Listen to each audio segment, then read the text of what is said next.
this is IIT GATE 2024, and we are going to do question numbers 26 to 30. So let's dive in.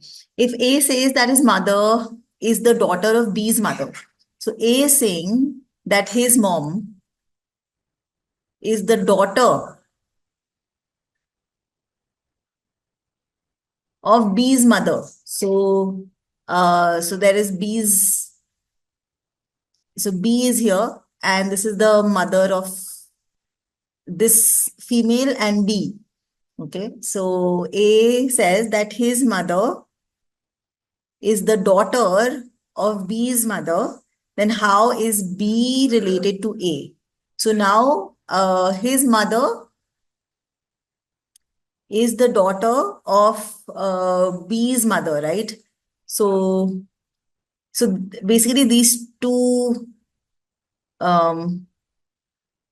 person are the same. A's mother and B's mother's daughter is the same, right?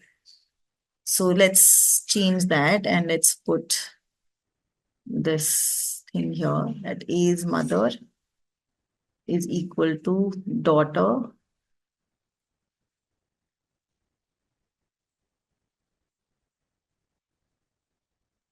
of B's mother, right?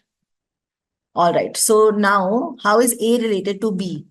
So B and A's mother share the same mother, right?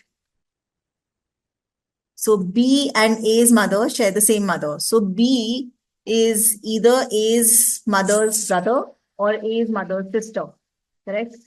So B is either A's uncle or A's aunt. B is one of them, right? So question 26 is A and B.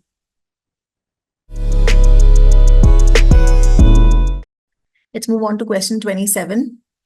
Which of the following measures in the Keynesian framework is adopted to tame inflation? So when you tame inflation in the Keynesian framework, the way to do it is to reduce aggregate demand. So any measure which reduces demand is going to tame inflation in the Keynesian framework.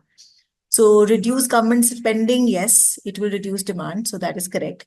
Reduction in bank rate, no, because if bank rate goes down, that's going to increase demand. So this is wrong. Reduction in the repo rate, again, if repo rate goes down, that's like the bank rate coming down, and that's also going to increase demand. Increase in exports, that's also going to increase demand. So the only thing that is that can be adopted to tame inflation is reduction in government spending. So 27 is A.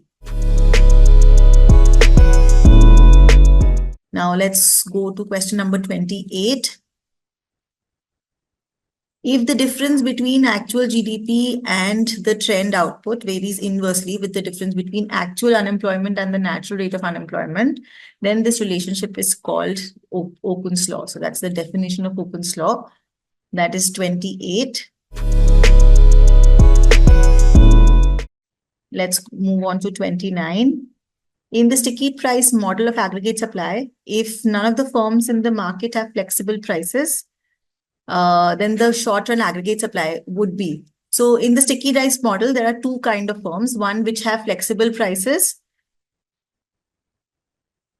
and one which have fixed prices. So if none of the firms have flexible prices, then all the firms have fixed prices. And if all the firms have fixed prices, that means it is the aggregate supply curve.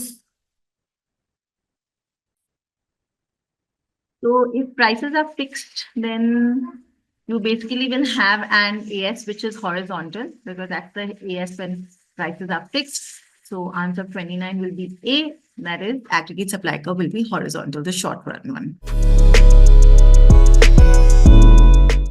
And then the last question, question number 30, when transfer of income happens from the not richer. So the not richer is the one who is poor. To the not poor individual means who is rich. So when transfer of income happens from the poor to the rich, then this transfer will be known as a regressive transfer, because it's giving money to people who have more and reducing money from people who already have less. So that will be a regressive transfer and not additive, direct or indirect. Regressive meaning progressive hota hai climbing and regressive hota hai falling. So that's a regressive transfer.